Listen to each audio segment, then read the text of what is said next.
na kahit pinatawagan ko na kay General Ramirez, isang Bicolano, ang lahat ng makokontak sa Masbate at nasabi na nga ang balita, ayaw ko pa ring maniwala. Kinabukasan, nang kami ay magpunta maagang-maaga ng linggo, kahit nakikita ko na ang search and rescue, hindi pa rin ako makapaniwala. Kinausap ko ang Regional Director, si Chief Superintendent Arnie de los Santos, isa ring Bicolano, at pinagsabihan kong habang naghahanap sa pusod ng dagat, mangyari bang maghanap tayo sa mga karatig na coastlines at mga isla, sapagkat personally ako'y umaasa na siya ay wala sa pusod ng dagat kung hindi nandoon naghihintay lang sa atin sa ibang isla o ibang coastline. Ito ay dahil mahirap tanggapin ng isang ama ay bigla na lang aalis nang hindi man lang nagpaalam. Pero may plano ang ating Panginoon, kaya't nandito tayo lahat ngayon, nagbibigay-pugay sa isang kagalang-galang, maipagmamalaki, isang iniidolo ng lahat. And my deepest sympathy and sincere condolences go to the family, friends, and loved ones of our beloved Secretary, Jesse Robredo.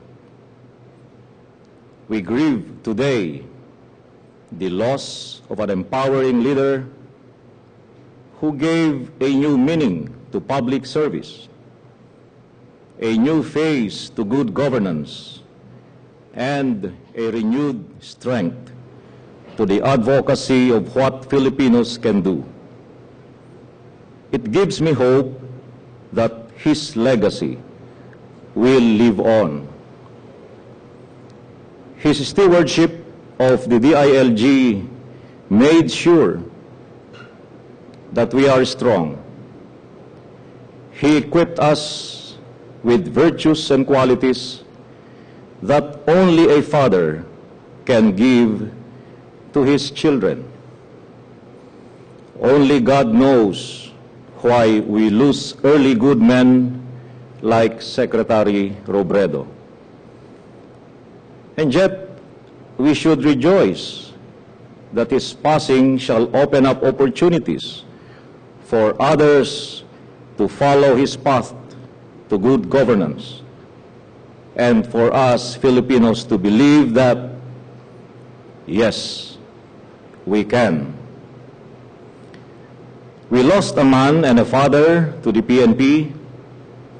The 148,000 men and women of our institution will always remember him for the outpour of support that he gave to the organization. He introduced reform initiatives which will continue to benefit the entire PNP organization. His concern for the PNP and his support to the PNP transformation program shall never be forgotten in the PNP history.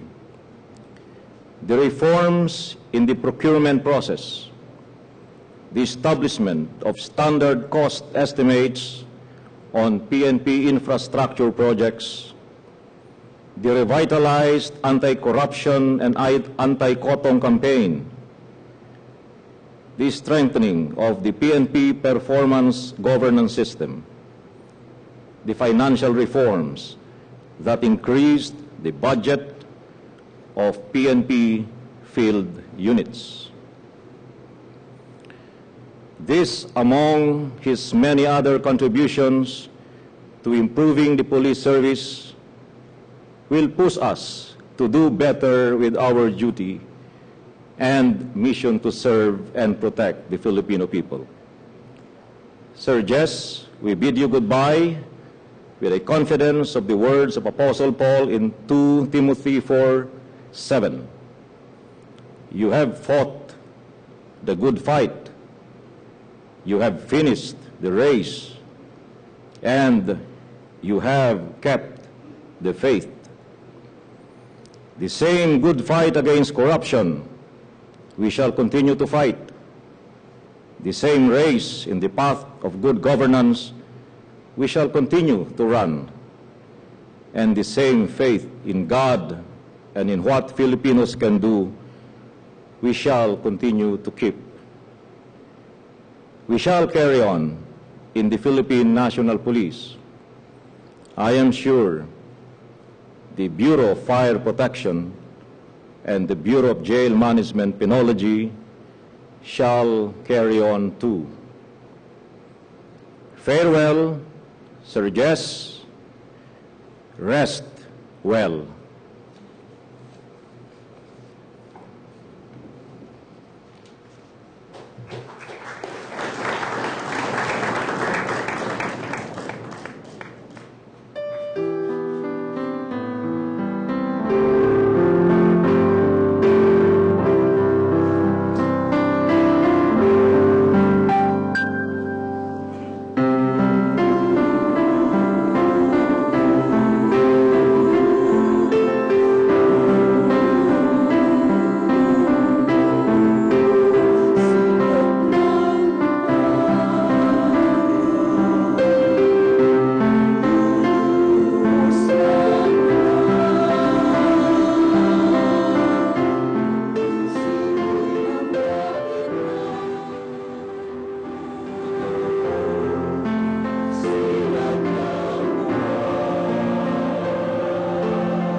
On behalf of the local government sector, the career officials and staff of the Department of the Interior and Local Government, may we call on Undersecretary for Local Government, Honorable Austere Panadero, to pay his respect to the Secretary.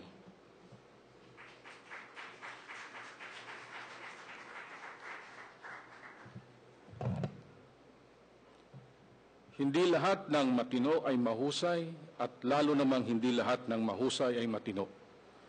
Siguro ito na yung palaging binabanggit ni Secretary Robredo sa halos lahat ng aming mga pagpupulong. In the short time that he spent with us, we came to know the man who did not only espouse katinuan and husay, but more importantly, possessed and practiced them. Walang duda po, si Sec. Jesse ang tao at leader na mahusay na, matino pa. A few of us in the local government team of the DILG had the opportunity to interact with then Mayor Jess when he was still Mayor of Naga. In those occasions, he never failed to remind and suggest to us what he thinks DILG should be doing. As an icon of good local governance in our country, his ideas already influenced some of our programs way before he became our secretary. That is why our transition in July 2010 when he came in was smooth.